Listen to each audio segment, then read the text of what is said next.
আমরা আগের দিন একটা হোম টাস্ক দিয়েছিলাম, তোমরা করেছো? হ্যালো, হ্যালো, রেসপন্স করো।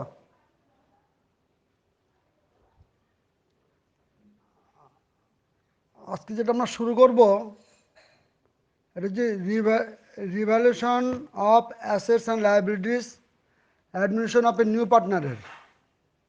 আমরা আগের দিনই বলেছিলাম যে admission of a new partner মানে কোনো একটি পার্টনারশিপ বিজনেস যখন রান করে, সেই বিজনেসটি রান করবার সময় যতজন অংশীদার থাকে সেই অংশীদারদের মধ্যে নতুন করে সেই ব্যবসাতে, সেই চালু ব্যবসাতে একজন বা দুজন আগমন ঘটতে পারে। কিন্তু আমাদের সিলেবাসে সাধারণত আমরা দেখব যে একজনই সাধারণত আগমন ঘটবে। খুব বেশি অংশীদারের আগমন এখানে ঘটার সম্ভাবনাটা কম। তার আগে একটু জেনে নিই, আমরা আগের দিন একটা হোম টাস্ক দিয়েছিলাম কতগুলি মাল্টিপল চয়েসের। আমরা আজকে তার উত্তরটাও তোমাদেরকে পাঠিয়ে দেব যে তোমরা করলে কি না। হ্যাঁ, আর কারোর যদি কোথাও অসুবিধা হয় তাহলে তোমরা এই মোবাইলেই তোমরা মেসেজ করে পাঠাবে, পাঠালে আমি নিশ্চয়ই কারেকশন করে দেবো। ওটা পরে আমি পাঠিয়ে দিচ্ছি ছবি তুলে উত্তরটা।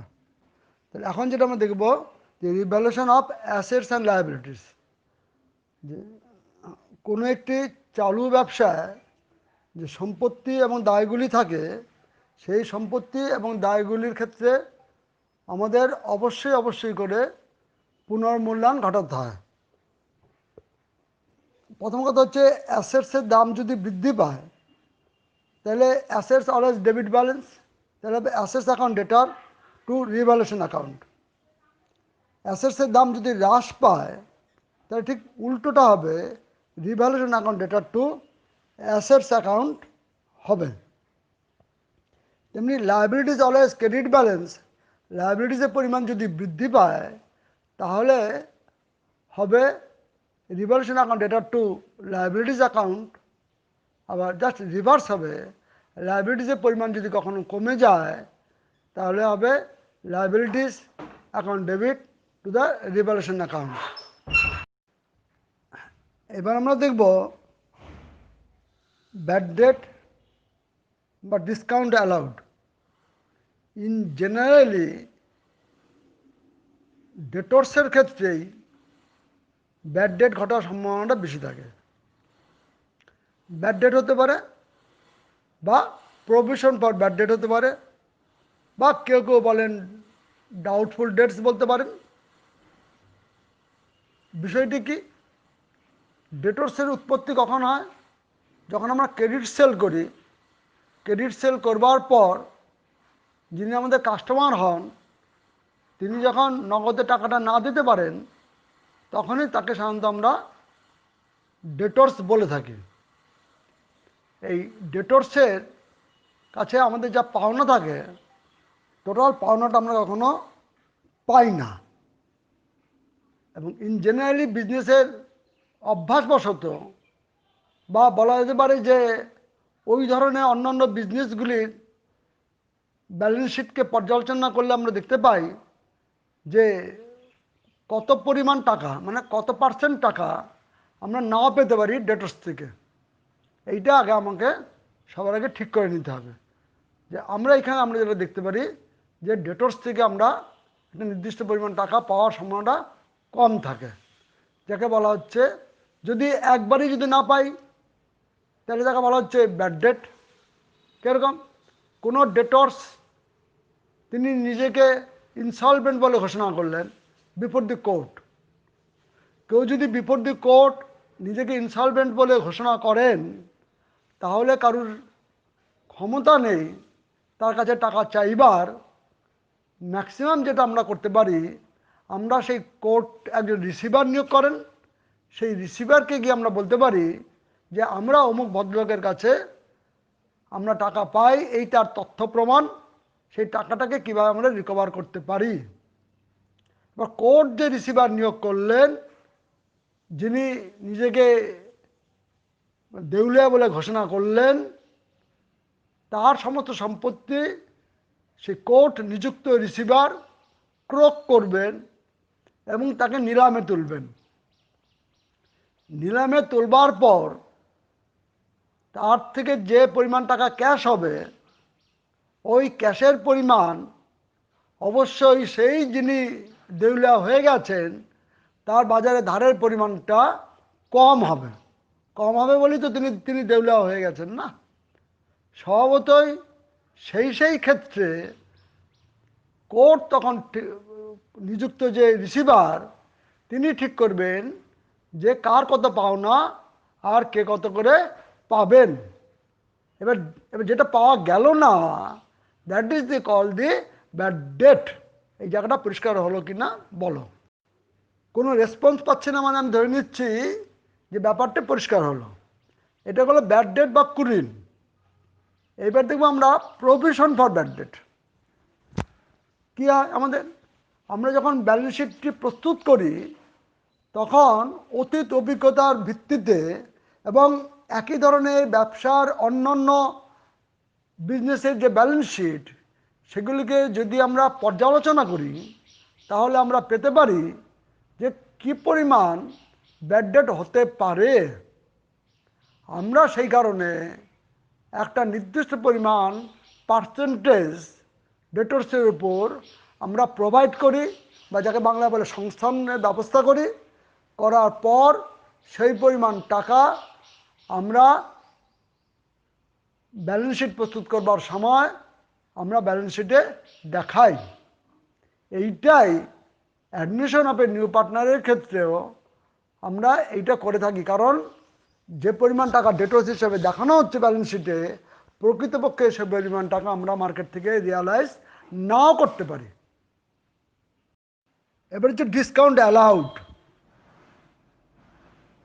আমরা অনেক ক্ষেত্রে ডিসকাউন্ট ঘোষণা করতে পারি যদি কেউ তার ঋণ একটা নির্দিষ্ট সময়ের মধ্যে পরিশোধ করেন। এটা কিন্তু ব্যাড ডেট নয়, কিন্তু এটার জন্য খেয়াল থাকে যে আমরা একটা অফার দিলাম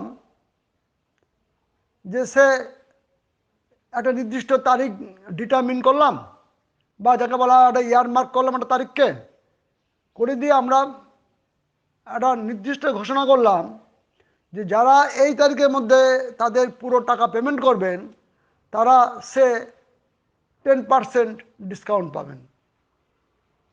যারা ওই তারিখের পর কিন্তু আবার দ্বিতীয় তারিখের আগে পরিশোধ করবেন তারা 7.5% ডিসকাউন্ট পাবেন।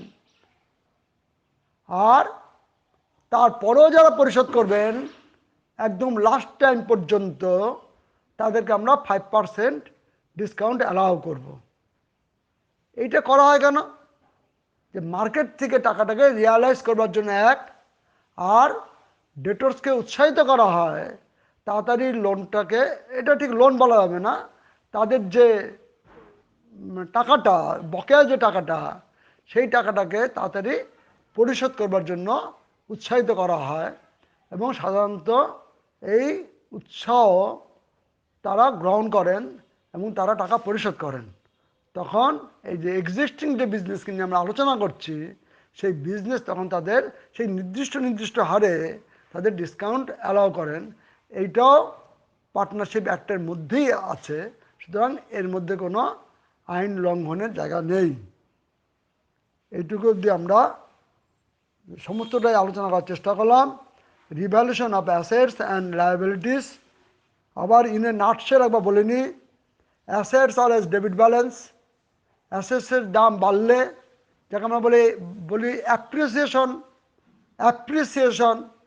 তাহলে হবে assets account debtor to revaluation account. Just reverse হচ্ছে ডেপ্রিসিয়েশন, তার জার্নাল এন্ট্রিটা হচ্ছে revaluation account debtor to assets.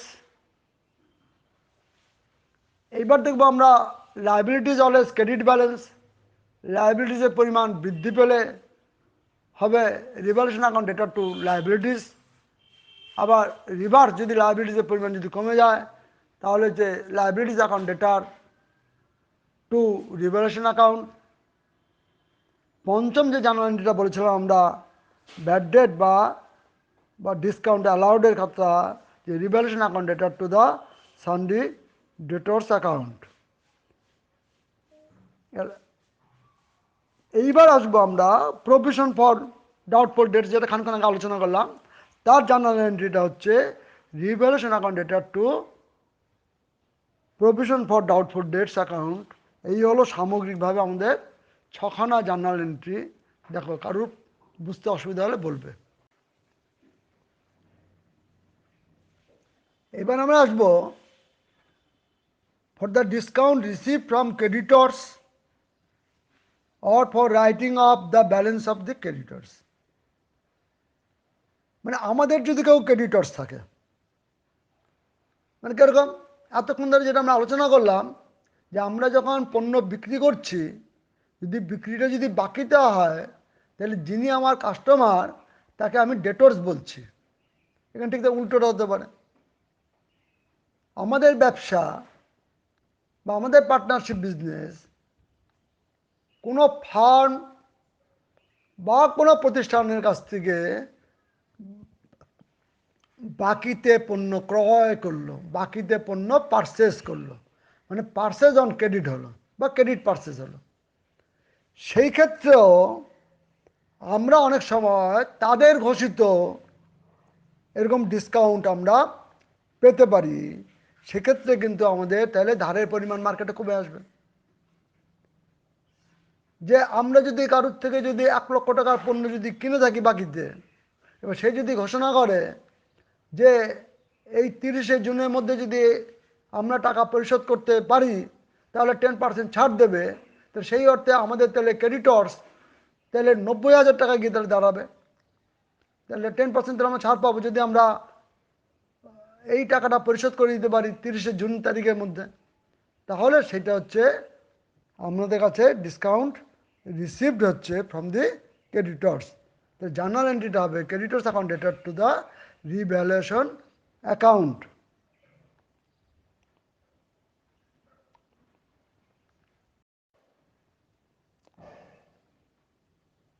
এবার দেখবো আমরা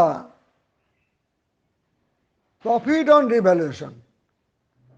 আমরা তর্কে খাতিরে ধরে নিচ্ছি সম্পত্তি ও দায়ের পুনর্মূল্যায়ন ঘটলো। আগের যে 7খানা জার্নাল এন্ট্রি বললাম তার পরিপ্রেক্ষিতে যদি প্রফিট হয়ে থাকে, তাহলে এই প্রফিটটা পাবে কারা? ওল্ড পার্টনার্স, যারা বিজনেসটি চালাচ্ছিল। কেউ কেউ একে এক্সিস্টিং পার্টনার বলে। তাহলে প্রফিটটা তারা কিভাবে ভাগ করে নেবে? তাদের যে রেশিও ছিল তাকে আমরা ওল্ড রেশিও বলতে পারি। মানে যতক্ষণ না পর্যন্ত নিউ পার্টনার বিজনেসে জয়েন করার পর নিউ প্রফিট শেয়ারিং রেশিও তৈরি না হচ্ছে, ততক্ষণ পর্যন্ত পুরনো অংশীদারদের যে রেশিওটা, সেটাই হচ্ছে আমাদের কাছে old ratio of the existing partners বা ওল্ড পার্টনার্স। তাহলে জার্নাল এন্ট্রিটা হবে revaluation account debtor to the old partners capital account. যদি আমাদের লস হয়ে থাকে, তাহলে সেই ক্ষতিটাও কিন্তু এক্সিস্টিং পার্টনার বা ওল্ড পার্টনাররা বহন করবে তাদের পুরাতন যে রেশিও, সেই রেশিও অনুসারে। দেখো এইটুকু জায়গা পরিষ্কার হলো কিনা দেখো এবার। তাহলে এইবার যেটা আমি করব, আমরা আগের দিনে 17টা মাল্টিপল চয়েস দিয়েছিলাম করতে। আমি সেই 17টা মাল্টিপল চয়েসের যে অ্যান্সার, সেই অ্যান্সারটা আমি তোমাদের সামনে এনে এবার হাজির করছি। তোমরা যারা যারা করেছো তারা নিজেরাই একটু কারেকশন করে নেবে। যাদের পুরো 17টাই ঠিক হয়েছে তারা অবশ্যই ধন্যবাদ পাওয়ার যোগ্য। যদি আমাদের লস হয়ে থাকে, তাহলে সেই ক্ষতিটাও কিন্তু এক্সিস্টিং পার্টনার বা ওল্ড পার্টনাররা বহন করবে তাদের পুরাতন যে রেশিও, সেই রেশিও অনুসারে। দেখো এইটুকু জায়গা পরিষ্কার হলো কিনা দেখো এবার। তাহলে এইবার যেটা আমি করব, আমরা আগের দিনে 17টা মাল্টিপল চয়েস দিয়েছিলাম করতে। আমি সেই 17টা মাল্টিপল চয়েসের যে অ্যান্সার, সেই অ্যান্সারটা আমি তোমাদের সামনে এনে বা হাজির করছি। তোমরা যারা যারা করেছো তারা নিজেরাই একটু কারেকশন করে নেবে। যাদের পুরো 17টাই ঠিক হয়েছে তারা অবশ্যই ধন্যবাদ পাওয়ার যোগ্য। আমরা অ্যান্সারটা পাঠিয়ে দিলাম। অ্যান্সারটা একটু নিজেরা অবসর মুহূর্তে একটু ভালো করে দেখবে, অ্যান্সারটা মিলিয়ে নেবে। যদি কারো কোনো প্রশ্ন হয় প্রশ্নটাকে রেডি করে রাখবে। আমরা চেষ্টা করছি যাতে আরও বেশি বেশি করে ক্লাস নেওয়া যায়। প্র্যাকটিক্যালি আমি এখন সপ্তাহে একটা ক্লাস পাই, চেষ্টা করছি যাতে একাধিক ক্লাস নেওয়া যায় সপ্তাহে। সুতরাং ওই সময় দাঁড়িয়ে আমাদের কারুর যদি কোনো ডাউট থাকে সেই ডাউটটাকে আমরা ক্লিয়ার করব।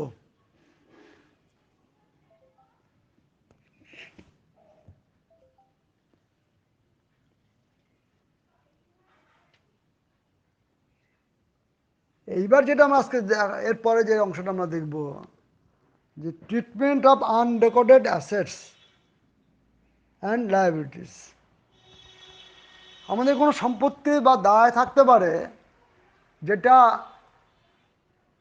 আমরা এতদিন হয়তো আমাদের নজরে আসেনি, কিন্তু নতুন অংশীদারকে যখন আমরা গ্রহণ করছি ওই সময় আমাদের নজরে এলো যে একটা অ্যাসেট যেটা আমাদের খাতায় আনরেকর্ডেড হয়ে পড়ে আছে, মানে লিপিবদ্ধ করা হয়নি। তেমনি দায়ও থাকতে পারে, দায়ও লিপিবদ্ধ করা হয়নি, এরকম ঘটনা থাকতে পারে। সুতরাং এবার আমরা এই প্রসঙ্গগুলি নিয়ে আলোচনার মধ্যে আসবার আগে আমি তোমাদেরকে অনুরোধ করছি যে তোমরা যে অংশটা আমরা এইমাত্র আলোচনা করলাম এই অংশটাকে নিয়ে একটু ভালো করে একটু ভেবে টেবে দেখবে। এবার আমরা আনরেকর্ডেড অ্যাসেটস এবং লায়াবিলিটিস নিয়ে আলোচনাটা করব। 1 নম্বর হচ্ছে, এবার যদি কোনো আনরেকর্ডেড অ্যাসেটস থাকে, আমি এইমাত্রই বললাম অ্যাসেটস অলওয়েজ ডেবিট ব্যালেন্স, তাহলে হবে unrecorded assets account debtor to the revaluation account. Unrecorded assets account debtor to the revaluation account, এটা আমরা নিশ্চিন্তে বলতে পারি। দ্বিতীয়ত যেটা আমরা দেখব, যদি কোনো আনরেকর্ডেড অ্যাসেটসকে আমরা বিক্রি করি, বিক্রি করলে ক্যাশ অথবা bank account debit two revaluation account, বা কোনো আনরেকর্ডেড অ্যাসেটস আমাদের যারা এক্সিস্টিং অংশীদার আছে তারা কেউ যদি গ্রহণ করেন, তাহলে the partners capital account debtor to the revaluation account. এবার আমরা আসবো আনরেকর্ডেড লায়াবিলিটিসের মতো, তাহলে হবে revaluation account debtor to the unrecorded liabilities account. এবার যদি কোনো আনরেকর্ডেড লায়াবিলিটিস যদি কোনো আমরা যদি পেমেন্ট করে দিই বিজনেস থেকে, তাহলে কী হবে? তাহলে হবে revaluation account debtor to the cash বা ব্যাঙ্ক অ্যাকাউন্ট। বা কোনো অংশীদার কোনো লায়াবিলিটিসকে গ্রহণ করলেন, তাহলে সেটা হবে revaluation account debtor to the partners capital account. একটু 6টা জার্নাল এন্ট্রি নিজেরা একটু ভেবে নাও, আমি একটু সময় দিচ্ছি ভাবার জন্য। এইবার আমরা আলোচনার মধ্যে নিয়ে আসবো treatment of workman's compensation fund. Treatment of workman's compensation fund এবার আলোচনার মধ্যে নিয়ে আসবো। এইটা সাধারণত ব্যালেন্স শিটে লায়াবিলিটির দিকে বসে। এই treatment of workman's compensation fund বিষয়টি কী? বিষয়টি হচ্ছে কোনো কর্মচারীরা যখন কাজ করে তারা কাজ করতে করতে কখনো অসুস্থ হয়ে পড়তে পারে, কোনো দুর্ঘটনা সামিল হতে পারে, এবার তাদের এই ক্ষতিপূরণ কোথার থেকে আসবে? সেই কারণের জন্যই ব্যবসা প্রতিষ্ঠান নিজেরা একটা ক্ষতিপূরণ করবার জন্য একটা তহবিল বা একটা ফান্ড ক্রিয়েট করে। অবশ্যই এই ফান্ডটা প্রফিট থেকেই সরিয়ে নেওয়া হয়। তাহলে এই যে ফান্ডটা ক্রিয়েট করা হলো, এই ফান্ডটাকে বলা হচ্ছে ওয়ার্কম্যানস কম্পেনসেশন ফান্ড। এখন প্রশ্ন হচ্ছে এই ফান্ডটা ক্রিয়েট করলো কারা? স্বভাবত এই ফান্ডটা ক্রিয়েট করলো যারা ওল্ড পার্টনার্স, তারা তাদের লাভের অংশ বা অর্জিত লাভের একটা নির্দিষ্ট পরিমাণ টাকা দিয়েই তারা এটাকে ক্রিয়েট করলো। এবার নতুন অংশীদার যখন বিজনেসে যখন আগমন ঘটছে, তখন এই ফান্ডের অবস্থাটা তাহলে কী হবে? স্বভাবতই তখন যেটা ঘটবে যে পুরনো অংশীদাররা এমপ্লয়ীদের বলবে যে কারুর কোনো লেজিটিমেট ক্লেম আছে কি না, কারুর কোনো লেজিটিমেট ক্লেম আছে কি না, মানে কোনো আইনসঙ্গত বা যুক্তিসঙ্গত দাবি কোনো কর্মচারীর আছে কি না, তাহলে সেটাকে রেকর্ড করতে হবে। এবং সেই রেকর্ড হবার পর তিনভাবে রেকর্ড হতে পারে। আমাদের যে কম্পেনসেশন ফান্ড যেটা ছিল, সেই ফান্ডের থেকে ক্লেমের পরিমাণ কম হতে পারে, এক। দ্বিতীয়ত, ক্লেমের পরিমাণ ফান্ডের সমান সমান হতে পারে। 3 নম্বর হতে পারে ক্লেমের পরিমাণ ফান্ডের থেকে বেশি হতে পারে। এইটুকু পর্যন্ত আমি বললাম, তারপরেরটুকু আমরা এক্ষুনি আলোচনা করব। তোমরা আগে বিষয়টা একটু অনুধাবন করে নাও। এবার আমরা দেখব যদি কোনো ক্লেম ফান্ড এগেনস্টে না থাকে তাহলে কী হবে। তাহলে workman compensation fund account debtor to the old partners capital account. আবার বলি, ওয়ার্কম্যানস compensation fund account debtor to the old partners capital account. যে কোনো ফান্ড, সেটি জেনারেল রিজার্ভ হতে পারে, ওয়ার্কম্যানস কম্পেনসেশন ফান্ড হতে পারে, বা আমার ইনভেস্টমেন্ট ফ্লাকচুয়েশন ফান্ড হতে পারে, সমস্ত ফান্ডই অলওয়েজ আমাদের কাছে ক্রেডিট ব্যালেন্স। সমস্ত ফান্ডই আমাদের কাছে অলওয়েজ ক্রেডিট ব্যালেন্স। এবার ফান্ডটাকে যখন আমরা এলিমিনেট করছি, ফান্ডটাকে যখন আমরা বাতিল করছি, তখন এই ক্রেডিট ব্যালেন্সটাকে ডেবিট করতে হবে, আর এটা প্রাপ্য হবে ওল্ড পার্টনারদের, এবং সেটা ওল্ড রেশিওতেই ওল্ড পার্টনাররা পেয়ে থাকবে। সুতরাং আমি আবার বলছি, if there is no claim, if there is no claim against the fund, মানে কোনো কর্মচারী তাদের কোনো দাবি দাওয়া পেশ করলো না যে আমরা বিজনেসের কাছে টাকা এই পরিমাণ আমাদের ক্ষয়ক্ষতি বাবদ আমরা ক্ষতিপূরণ হিসাবে দাবি করছি, সুতরাং সেই ক্ষেত্রে টোটাল ফান্ডটাই আমরা এলিমিনেট করে দেব হচ্ছে এক্সিস্টিং পার্টনারদের সপক্ষে। তাহলে জার্নাল এন্ট্রিটা হবে এরকম: ওয়ার্কম্যানস compensation fund account debtor to the old partners capital account, two the old partners capital account, এবং it will be distributed among the old partners in their old profit sharing ratio. এইবার যেটা আমরা আলোচনা করব, যে এইমাত্র যেটা বলছিলাম যে ওয়ার্কম্যান কম্পেনসেশন ফান্ডে কর্মচারীদের দাবির পরিমাণটা যদি সেই ক্লেমের থেকে বেশি হয়, claim is more than the amount of the fund. আমি আবার বলি, আমরা ধরে নিচ্ছি যে ওয়ার্কম্যান কম্পেনসেশন ফান্ডে 10,000 টাকা আছে, কর্মচারীদের ক্ষতিপূরণ বাবদ দাবিটা হচ্ছে 12,000 টাকা। আবার বলছি, আমাদের ফান্ডে আছে 10,000 টাকা, কিন্তু কর্মচারীদের ক্ষতিপূরণ বাবদ যুক্তিসঙ্গত পাওনাটা হচ্ছে 12,000 টাকা।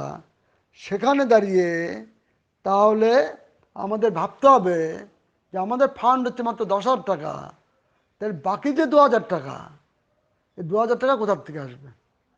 আমরা আবার বলছি যে 10,000 টাকা হচ্ছে আমাদের ফান্ডে আছে, আমাদের শ্রমিকদের দাবি দেওয়াটা হচ্ছে 12,000 টাকার, এবং সেই দাবি দেওয়া 12,000 টাকা মেনে নেওয়া হলো। তাহলে এই যে শর্টেজ যে 2,000 টাকা, এটা কোথার থেকে আসবে? এইটা অবশ্যই রিভ্যালুয়েশন অ্যাকাউন্টের মাধ্যমে দেখাতে হবে, এটা অবশ্যই রিভ্যালুয়েশন অ্যাকাউন্টের মাধ্যমে দেখাতে হবে। তাহলে জার্নাল এন্ট্রিটা হবে এরকম, ওয়ার্কম্যানস কম্পেনসেশন ফান্ড অ্যাকাউন্ট ডেটার ওই 10,000 টাকা, রিভ্যালুয়েশন অ্যাকাউন্ট ডেটার 2,000 টাকা, to provision for workman compensation claim account. আবার বলছি,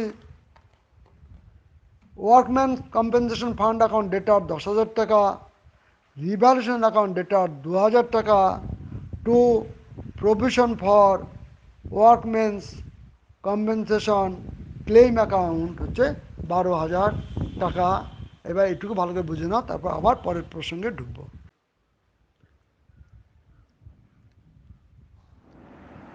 এবার আমাদের আলোচ্য বিষয়টা হচ্ছে কর্মচারীদের যে দাবি বা ক্লেম এগেইনস্ট দি ফান্ড হচ্ছে কম। আগেরবার আলোচনা করলাম মোর দেন দি ফান্ড, এবার হচ্ছে লেস দেন দি ফান্ড। তাহলে কি হবে? তাহলে হচ্ছে workman compensation fund account debtor to the provision for workman's compensation ফান্ডের যে ক্লেম সেই অ্যাকাউন্ট। আবার বলি, এবার দাবিটা হচ্ছে কম। আমরা উদাহরণটা একই রাখি, যে 10,000 টাকা ছিল আমাদের ওয়ার্কম্যানস কম্পেনসেশন ফান্ডে, কর্মচারীদের দাবিটা হচ্ছে 8,000 টাকা। তাহলে আমাদের এখানে ফান্ডে উদ্বৃত্ত হচ্ছে 2,000 টাকা। তাহলে এখানে জার্নাল এন্ট্রিটা কী হবে? প্রথমে 8,000 টাকার জন্য জার্নাল এন্ট্রিটা হচ্ছে এরকম, ওয়ার্কম্যানস কম্পেনসেশন ফান্ড অ্যাকাউন্ট ডেটার 8,000 টাকা, to provision for workman's compensation fund claim account 8,000 টাকা। এইবার বাকি যে 2,000 টাকা পড়ে থাকলো, তাহলে এই বাকি 2,000 টাকাটা তাহলে কী হবে? এই 2,000 টাকাটা আমাদের ওল্ড পার্টনাররা তাদের ওল্ড রেশিওতে পাওয়ার অধিকারী।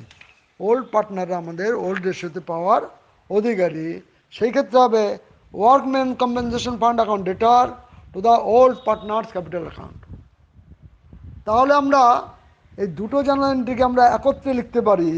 আমি খাতায় লিখে তোমাদেরকে সেন্ডও করছি পিকচারটা, কিন্তু আমি মুখে একবার বলে দিইনি যে workman's compensation fund account debtor to provision for workman's compensation claim account to old partners capital account. এটা আমি এক্ষুনি তোমাদেরকে লিখে ছবি তুলে পাঠাচ্ছি। তাহলে আমরা দুটো জার্নাল এন্ট্রিকে আমরা একটা জার্নাল এন্ট্রিতে রূপান্তরিত করলাম।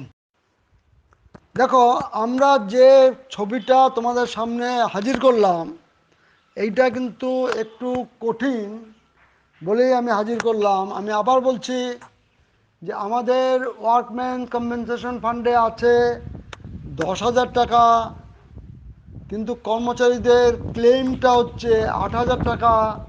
তাহলে অবশিষ্ট 2,000 টাকা কি হবে?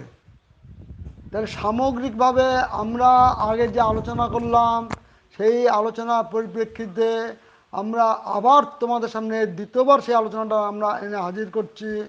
ওই জার্নাল এন্ট্রির দিকে একবার তাকিয়ে নাও। সেটা হচ্ছে workman compensation fund account debtor 10,000 টাকা, to provision for workman compensation claim account 8,000 টাকা, to old partners capital account হচ্ছে 2,000 টাকা। এখানে যতজন ওল্ড পার্টনার থাকবে তাদের মধ্যে ভাগ হয়ে যাবে। ভাগ হবে কীভাবে? According to their old ratio বা existing ratio before incoming the new partner. সুতরাং এই জায়গাটা শেষ হলেই কিন্তু আমাদের একটা জটিল একটা অংশ আমরা শেষ করতে যাচ্ছি। এবং শুধু যাচ্ছি না, শুধু আমরা যে এই অংশটার মতনই কিন্তু হবে ইনভেস্টমেন্ট ফ্লাকচুয়েশন ফান্ড। সুতরাং যদি কারো কোনো প্রশ্ন থাকে তোমরা এখনই প্রশ্ন করো, তাহলে কিন্তু ইনভেস্টমেন্ট ফ্লাকচুয়েশন ফান্ডটাও বুঝতে গিয়ে কষ্ট হবে। এবার আমরা যে অংশটা আলোচনা করব সেই অংশটা হচ্ছে আমাদের সামনে treatment of investment fluctuation fund. Treatment of investment fluctuation fund. আগে প্রথমে বিষয়টি বুঝে নিতে হবে। বিষয়টি বুঝে নিলেই আমরা ওয়ার্কম্যান কম্পেনসেশন ফান্ডের মতনই জার্নাল এন্ট্রি করতে পারবো। আগে প্রথমে ব্যাপারটা বুঝে নেওয়া দরকার। আমরা যদি মনে মনে যদি একটা ব্যালেন্স শিটকে ভেবে নিই, ব্যালেন্স শিটের যদি অ্যাসেটসের দিকে যদি তাকাই মনে মনে, বা যদি হাতের সামনে তোমাদের কোনো বই টই থাকে, তাহলে দেখবে কোনো কোনো ব্যালেন্স শিটে আমরা ইনভেস্টমেন্ট বলে একটা আইটেম পেতে পারি অ্যাসেট সাইডে। ইনভেস্টমেন্ট, ইনভেস্টমেন্টের বাংলাটা কি? বিনিয়োগ। আমরা বাজারে বিনিয়োগ করতে পারি। সে বিনিয়োগটা বিভিন্নভাবে হতে পারে। বিনিয়োগটা ইন জেনারেলি দু রকম হতে পারে। কেউ কেউ এটাকে তিন ভাগে ভাগ করে, short term, semi long term বা লং টার্ম। ইন জেনারেলি নির্দিষ্ট বিষয়ের উপর দাঁড়িয়ে ঠিক হয় যে কোনটাকে শর্ট টার্ম বলবো, কোনটাকে লং টার্ম বলবো। এখানে আমাদের মূল আলোচ্য বিষয় ওই লং টার্ম বা শর্ট টার্মটা নয়। মূল আলোচনা করার বিষয়টা হচ্ছে সেই ইনভেস্টমেন্টটা। এবার যে ইনভেস্টমেন্টটা আমাদের সামনে আছে, সেই ইনভেস্টমেন্টটাকে ব্যালেন্স শিটে আছে। ব্যালেন্স শিটে যেটা আছে সেটা হচ্ছে আমাদের বুক ভ্যালুতে আছে। বুক ভ্যালু মানে ইন জেনারেলি আমরা বলতে পারি যখন আমরা এটাকে ইনভেস্টমেন্ট করেছিলাম সেই দামেই আছে। এইবার সেই দামে যে ইনভেস্টমেন্টটা আছে,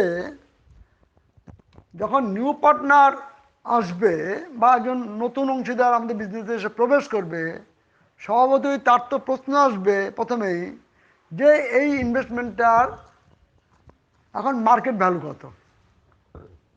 স্বভাবতই এই মার্কেট ভ্যালু নিয়ে আলোচনার জায়গাটা আসবে, এবং কোনো কোনো ভ্যালুয়ারকে দিয়ে আমরা তাকে জাজ করতে পারি।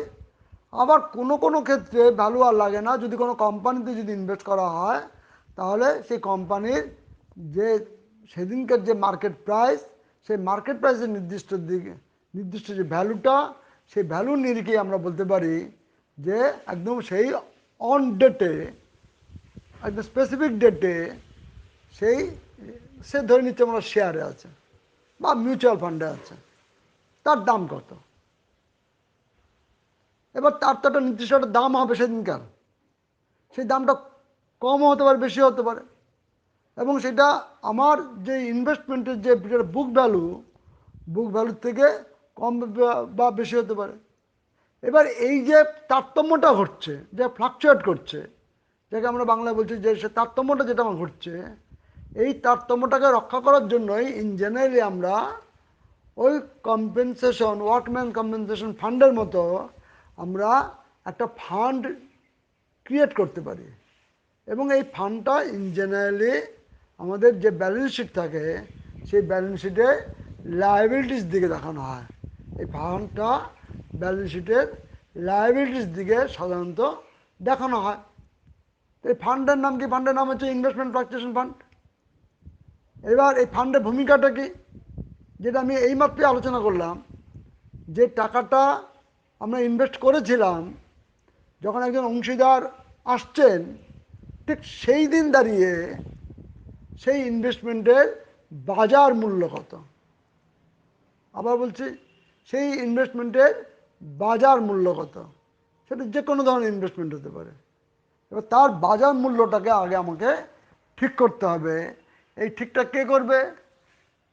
যদি আমরা ব্যাংকে ইনভেস্ট করে থাকি, তাহলে সেই ব্যাংকের থেকে বলবো যে তোমরা আমাদের একটা সার্টিফিকেট দাও। বা যদি কোনো আমরা কোম্পানিতে যদি ইনভেস্ট করে থাকি, তাহলে সেই অ্যাজ পার দি সেন্সেস সেই কোম্পানিকে আমরা বলবো সে তোমরা আজকের দিনে তোমার ওই নির্দিষ্ট শেয়ারটার ভ্যালু কত, সেইটা আমরা তাহলে জেনে নেব। এই জানার ভিত্তিতেই এবার ঠিক হবে সেই ইনভেস্টমেন্টের মূল্যটা কত হলো।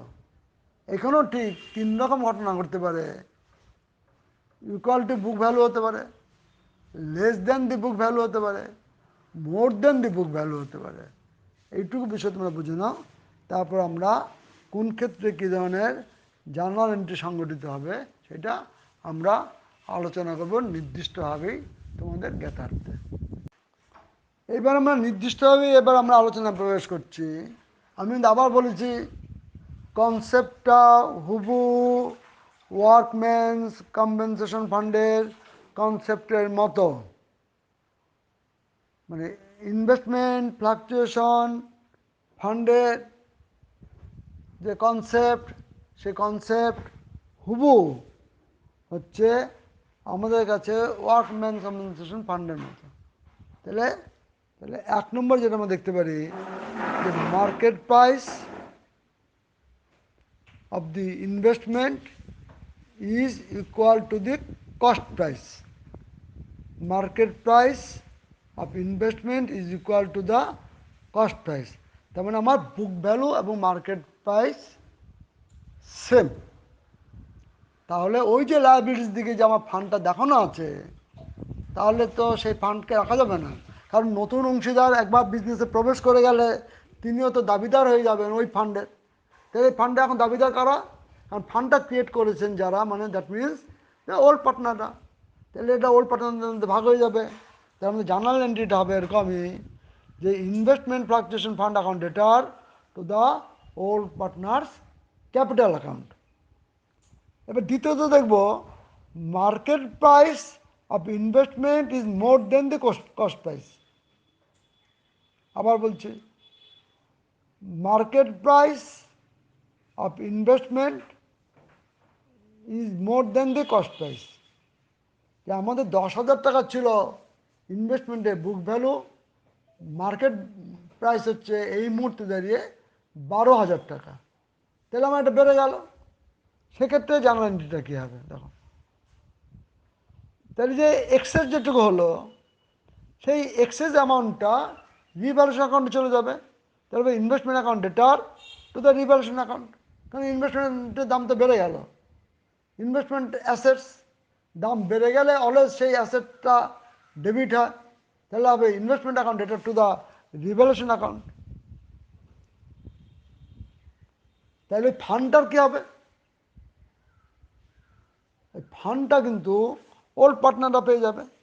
তাহলে জার্নাল এন্ট্রি হবে এরকম যে investment fluctuation fund account debtor to the old partners capital account. আমি আবার বলি, ভালো করে শুনবে। আমাদের 10,000 টাকা একটা মার্কেটে ইনভেস্টমেন্ট ছিল।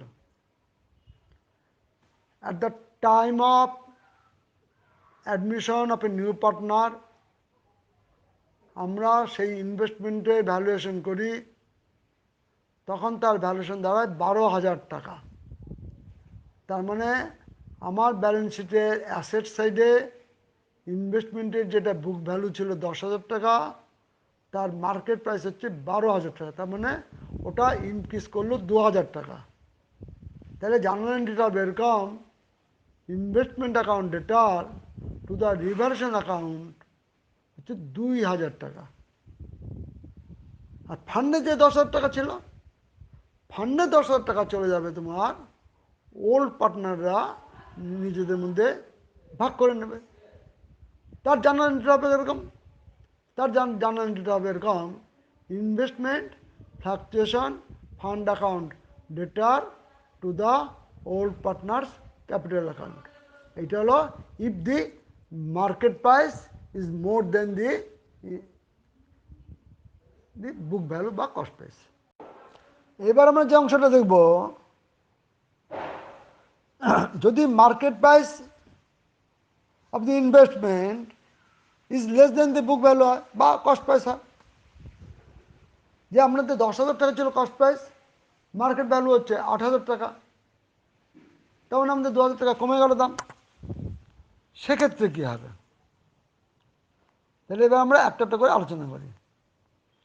তাহলে ওই ইনভেস্টমেন্ট ফ্লাকচুয়েশন ফান্ড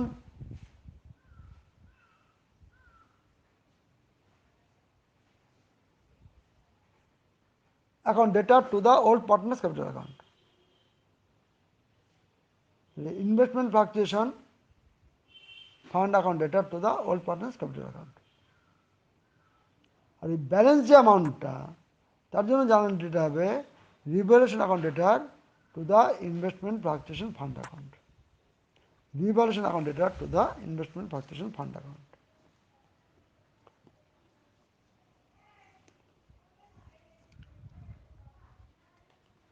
দেখো এইটুকু বুঝতে পারলে না। দেখো এবার আসবো আমরা treatment of joint life policy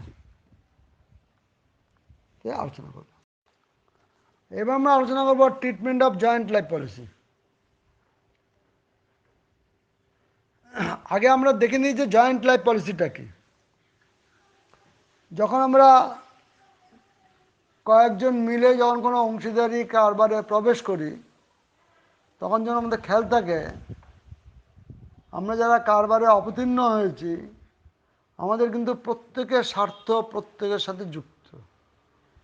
আবার বলি, আমরা কোনো অংশীদারি কারবারে যখন প্রবেশ করলাম, ধরে নিচ্ছি তিনজন, সে তিনজনের মধ্যে তারা একজন আরেকজনের সাথে তখন কিন্তু স্বার্থযুক্ত হয়ে গেল, মানে সমস্বার্থযুক্ত হয়ে গেল।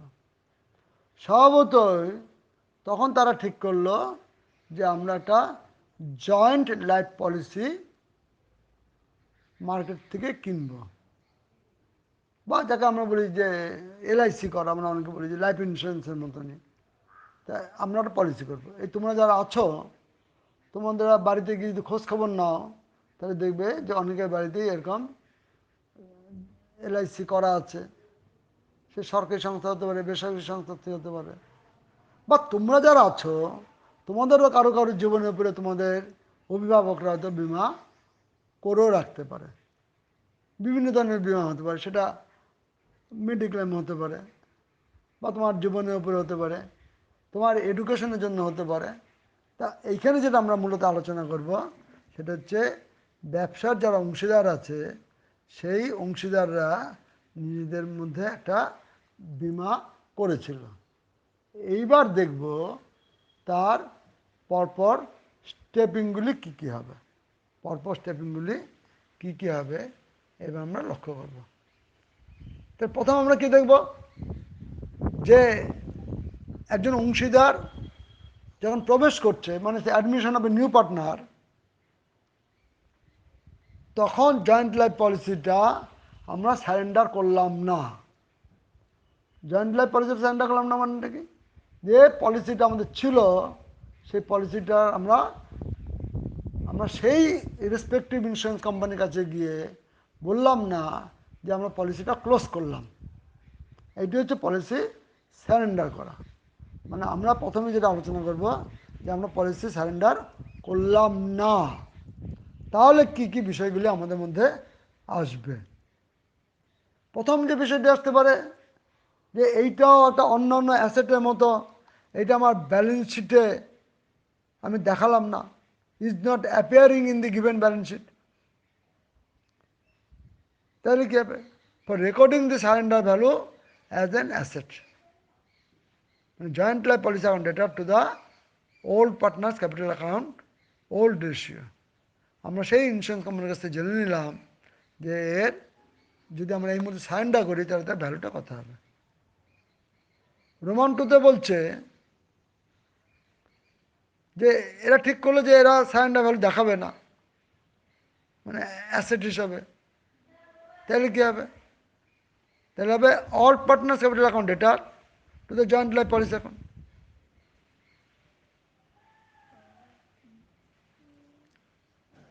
এবং তার মধ্যে কিন্তু নিউ নিউ পার্টনারও ঢুকবে। এবার যেটা আমরা দেখব, যখন ব্যালেন্স শিটে জয়েন্ট লাইফ পলিসিটাকে আমরা দেখাচ্ছি, যখন আমরা ব্যালেন্স শিটে জয়েন্ট লাইফ পলিসিটাকে দেখাচ্ছি, সেই দেখাবার পর যদি আমরা সারেন্ডার করি, দেখা হলো সারেন্ডার ভ্যালু আর যে অ্যামাউন্টটা ব্যালেন্স শিটে দেখানো হয়েছে অ্যাসেট সাইডে ভ্যালুটা সেম,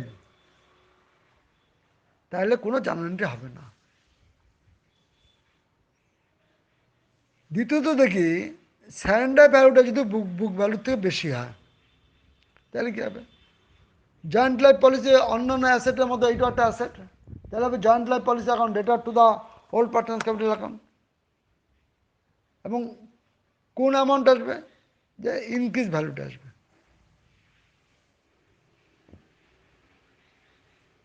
এর পরেরটা যেটা আমরা দেখব, 3 নম্বর, if the partners decide not to show the surrender value as an asset, তারা ঠিক করলো যে এটা আমরা অ্যাসেট হিসাবে দেখাবো না, তাহলে হবে all partners capital account debtor to the joint life policy account. এই অল পার্টনার মানে কিন্তু এক্সিস্টিং পার্টনার এবং নিউ পার্টনার, তার মানে after admission of the new partner যতজন অংশীদার হচ্ছে তাকে নিয়ে আমরা সকলের capital account debtor to the joint life policy account. তাহলে এই যে আমরা বললাম যে all partners capital account debtor to the joint life policy account, তাহলে এই যে অল পার্টনার্সের মধ্যে এটা কীভাবে এটা ভাগ হবে, তাহলে আমাকে নিউ প্রফিট শেয়ারিং রেশিওটা করে নিতে হবে। এই নিউ প্রফিট শেয়ারিং রেশিওটা আমরা যদি না করে থাকি, তাহলে আমাকে সবার আগে যেটা করতে হবে যে নতুন অংশীদার আসবার সময় তখন একটা বাইল্যাটারাল কন্ট্রাক্ট হয় among the all the partners, যে what share will be given to the new partner. তাহলে আফটার দ্য ডিসিশন, তাহলে all the partners prepare new profit sharing ratio. তাহলে সেই নিউ প্রফিট শেয়ারিং রেশিও অনুসারেই আমরা এটা বলবো যে all partners capital account debtor to the joint life policy account. এইটুকু হচ্ছে যদি ব্যালেন্স শিটে দেখানো হয়। আমাদের সময় প্রায় ফুরিয়ে আসছে, এবার আমরা শেষের অংশটুকু জাস্ট একটা আলোচনা করব। When the joint life policy and the joint life policy reserve are appearing in the given balance sheet, ওই ইনভেস্টমেন্ট ফ্লাকচুয়েশন ফান্ডের মতো, ওয়ার্কম্যানস কম্পেনসেশন ফান্ডের মতো এখানে আমরা জয়েন্ট লাইফ পলিসি রিজার্ভ বলো আমরা এরকম একটা ফান্ড ওপেন করেছিলাম, যে ফান্ডটা নাম দিয়েছে joint life policy reserve account. সেইটা ব্যালেন্স শিটে লায়াবিলিটিস দিকে বসে। যে কোনো ফান্ড, যে কোনো রিজার্ভ অলওয়েজ শোন ইন দ্য লায়াবিলিটি সাইড, এবং জয়েন্ট লাইফ পলিসি এটা আমরা অ্যাসেট সাইডে বসাই।